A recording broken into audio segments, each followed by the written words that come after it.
Hey, what's up, everyone? This is me, Dre. I just wanted to make this video because I was, the other day, I was reading up on Facebook, and there was this article about Russell Wilson and his blackness, or lack thereof. Is he black enough?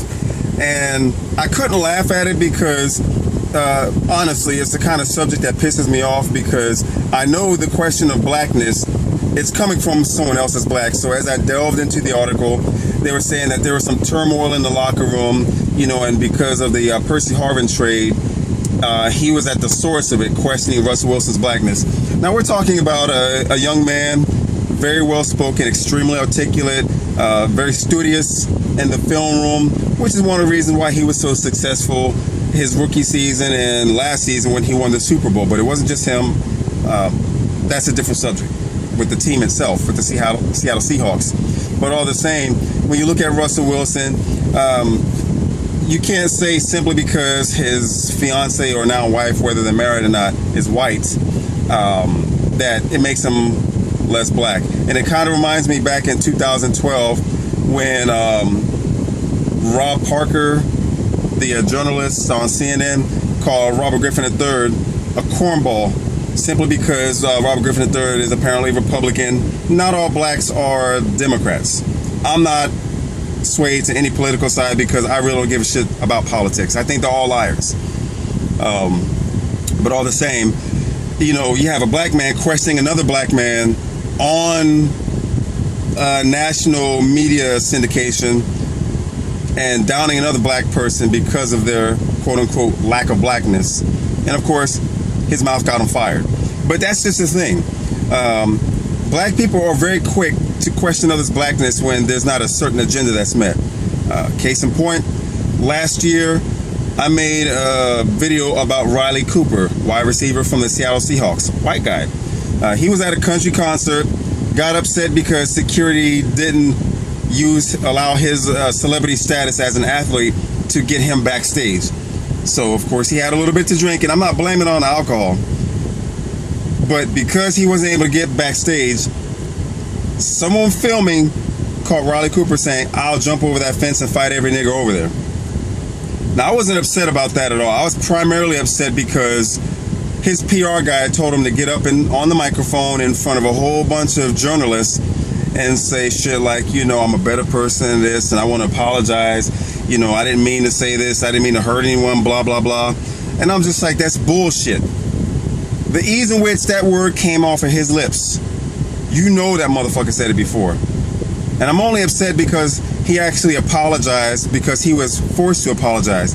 He wasn't apologetic then, and because the incident and the apology happened about a month and a half apart, he wasn't sorry. Otherwise, he would have apologized much sooner. But only to quell the fire, he did what the PR guy told him to. But I didn't hold it against him. I wasn't upset because, like I said, the ease in which he said it, you know that he said it before, and you know that he's going to say it again. So that's why I didn't take issue with it, because behind closed doors, he's probably throwing a nigger word around all the time. He's just not saying it in the locker room, where 80% of the guys in the locker room are black. So when I made the comment saying that I wasn't upset about it, I caught a whole bunch of hell. From who? Black people. So much so that there was a guy from Philadelphia that wanted me to call him to discuss this. But initially, the conversation between he and I on YouTube, he was bashing my blackness left and right. Talk about how unblack I am.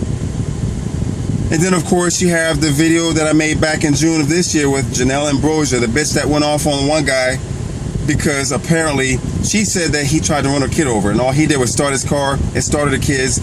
So she went on this rant calling him all kinds of niggas and stuff like that. So somebody just so happened to see a picture of, you know, one of my wedding pictures in the background of my wife, Mexican, very light-skinned Mexican. Just like with black people, there's roughly 16 shades of brownness for Mexicans. Some of them are extreme pasty white. You can look at Penelope Cruz, and the only way that you wouldn't think that she's a white person is because if she doesn't speak, you'll assume when you first look at her that she's white. She doesn't really look like a Latina until she speaks and you hear that subtle accent. But my wife, because she's got a fair complexion, her mother is just a few shades lighter than me. But that's how Mexicans are. But this one black woman was calling her white simply because she's got light skin. And I get a lot of people that comment about, that. But overall, blacks are really quick to attack the blackness of others. Like there's some definition that was created that gauges the level of blackness. And then, of course, I read an article today from Charles Barkley where he went off saying that blacks are quick to want to adhere to some street cred in order to define the blackness. Whereas if you spend time in a classroom, try to work on your grades, try to be successful, you're less black.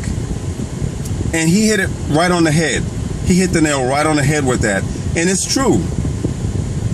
Those who aren't black may not necessarily understand this, although I do know that in the Mexican community, this is prevalent as well. With a lot of Mexicans, you have those that are from Mexico that live here, and they look down upon Mexicans who, as an example, don't pronounce their name the way their forefathers did. As an example, Hernandez instead of Hernandez.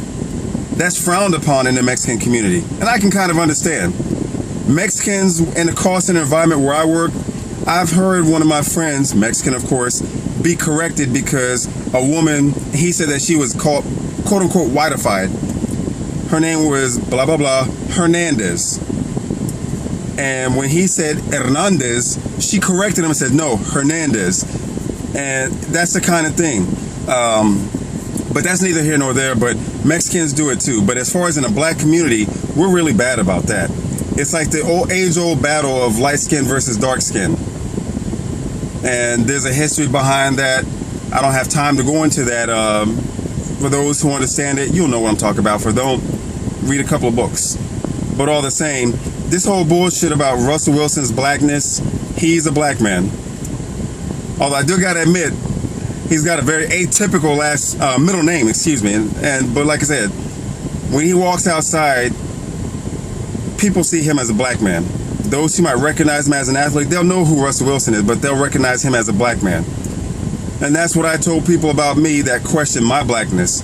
No matter what they think about me, I can walk through a place like Jasper, Texas, where Mr. Bird was dragged and parts of his body were found all over the place from the racists. If I would walk through the streets of Jasper, Texas, believe me, any Joe Bob that sees me on the street sees my dark skin and I'm instantly a nigger to them.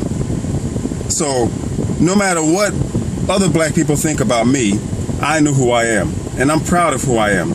I don't try to define my blackness by the code that others establish. I didn't graduate from college. In fact, I didn't go to college. I graduated high school at 20 years old, failed 6th and 8th grade. But I made damn sure that my mom was going to be proud of me and I got my high school diploma. But I carry myself and I try to articulate as best as possible. And some people say, you sound like you're white. But that's another thing that black people do. If you sound intelligent, you instantly sound white. And Trey Melvin, he's got his YouTube channel. He kind of made it best. Because people say that about him, very well-spoken young man. And he showed a picture of Honey Boo Boo and her going off talking. Prime example. So not all white people sound white. They, as far as if you base the level of intelligence. Honey Boo Boo is the best example. But this is an attack on white people. This isn't even about white people. This is about how black people treat each other. And that's one of the problems that we have. We're too busy trying to bring ourselves down. And in some cases, we bring ourselves down more than any white person ever could. The bonds of slavery have been broken, but black people are too busy trying to enslave ourselves. So we need to rise up and start thinking clearly about this and allow for each other to do our own thing. This isn't about the crime and statistics, because people who bring statistics into the conversation, they're blanket racist. And black people don't bring that into the conversation. And we all know that statistics are manufactured numbers, so they may not necessarily be true. But this isn't a rant to steer off the subject of what's happening with black people. But as black people, We need to cut that bullshit. Stop attacking each other. There is no level of blackness that defines one better than the other. Because at the end of the day, you can be a lighter shade of black or purple black as far as your skin tone. But to the KKK, we're all niggers. If you like this video, I hope that you like, subscribe, and share. Peace.